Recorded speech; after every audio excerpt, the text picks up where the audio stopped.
physical standard is not what they need to meet. It's a mental standard you must meet in life.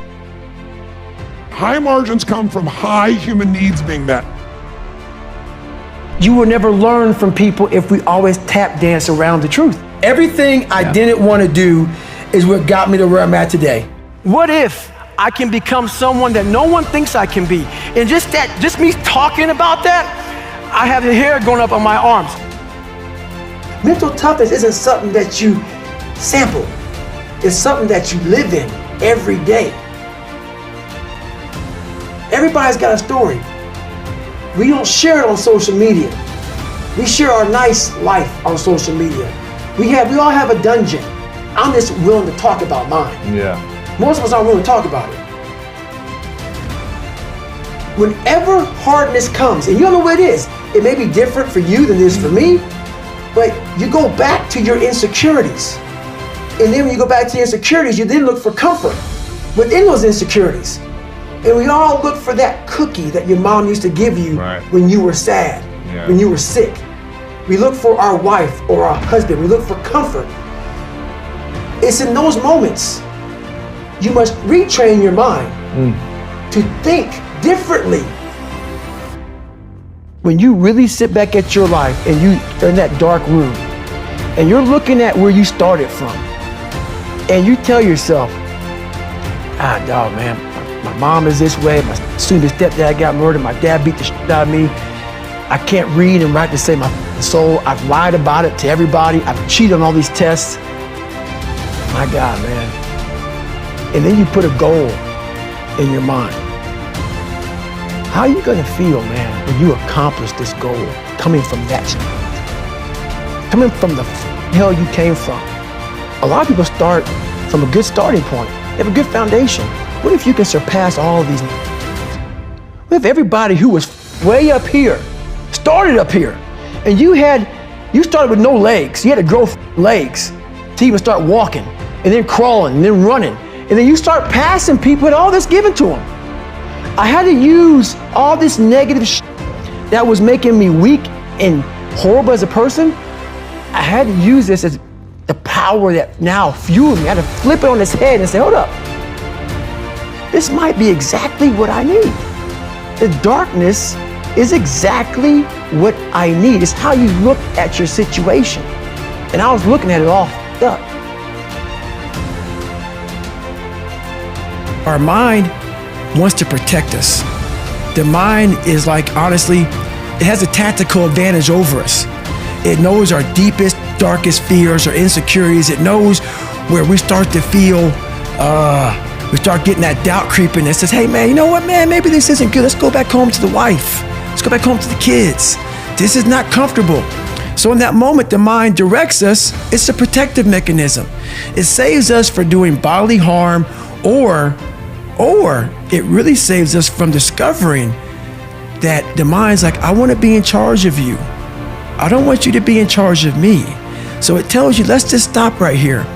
But once you start breaking through that barrier and start breaking down that governor that you've put in your mind, because we forget we are in control of our mind. We believe it's the other way around. No, we put in our minds what we should do, but we believe our mind is telling us, it's giving us all this feedback. We have to reprogram it and tell us, no, we're good. We're good, this sucks, but it's okay. You're not a manager of your life, you're a creator of your life, or you wouldn't be in this room. How do you create your life? You get hungry for something, don't you? Who has done something in your life that once seemed difficult or impossible, and now it's part of your life? Who's got something in your life in this area? Say I. How did you do it? You created it 3 ways. Number 1, you decided there's something you wanted so bad that you unleashed all your desire. You became obsessed with it.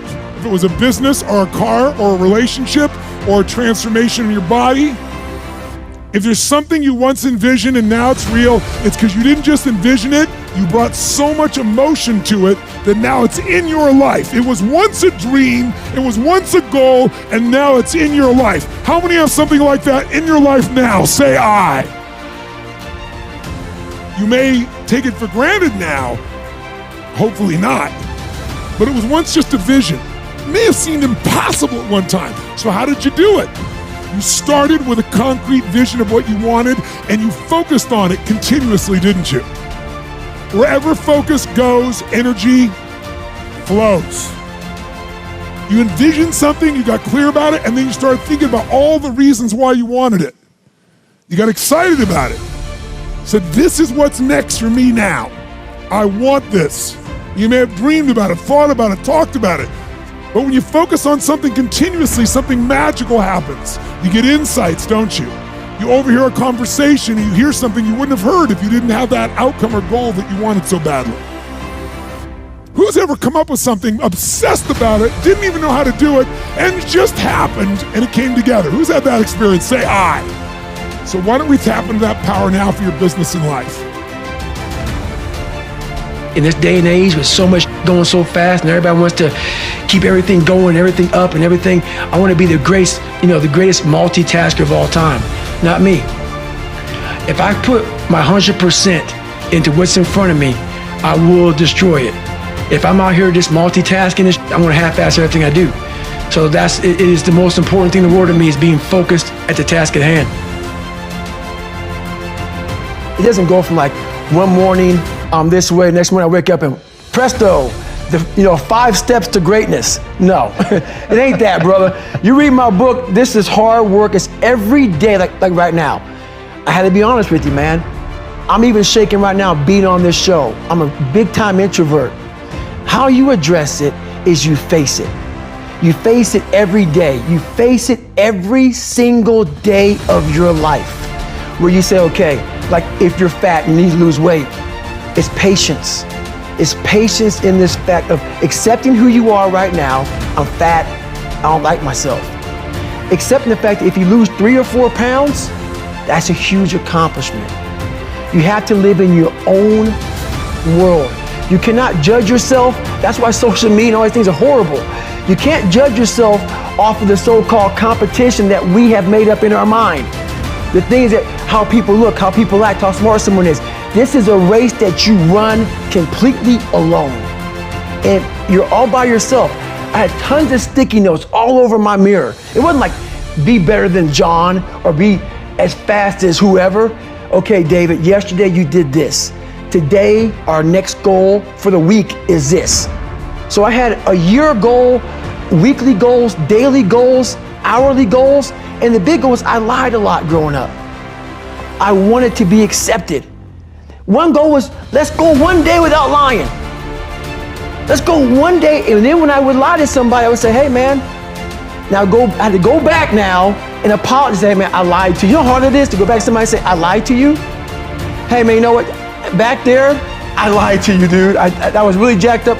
So I figured out these ways of total accountability. A lot of folks talk so much about, hey, I'm gonna change your life. I'm gonna do this, I'm gonna do that. Are you accountable for what you're doing? Are you accountable? And I mean to the T for what you're saying. I am. And that's where it started. It started with that total accountability of, let's not lie today. Let's tell people the truth about who you are. And when you can get on and tell someone, like I'm doing right now, exactly how f***ed up you are, that's the goal in life. To put your life on a billboard, on the busiest road, in the busiest highway in the world, and say, this is how f***ed up I used to be. Take it or leave it. Only way to deal with fear that I found in my life is a couple ways. One of those ways is to turn it on itself and ask yourself, what am I afraid of? If I'm afraid of that, I gotta be more afraid of what I'm gonna miss out on my mission, missing out on who I'm supposed to be. In other words, if you're not getting rid of fear, then use fear. Use fear or it uses you. It's that simple. So you gotta say, okay, what's the price if I just stay doing this? What's the price? What I need to really get scared if I learn all this and I don't follow through. That's something to be scared about. And then that fear will get you over your fear. It'll push you through. Turn fear on itself. Second way you can do it is use what you've probably heard me say, because I've used it since I was 17, is my little rocking chair test, right? I'm gonna sit myself in my rocking chair, and I'm 85 years old, and looking back on my life, and I say, I didn't do this, or I did.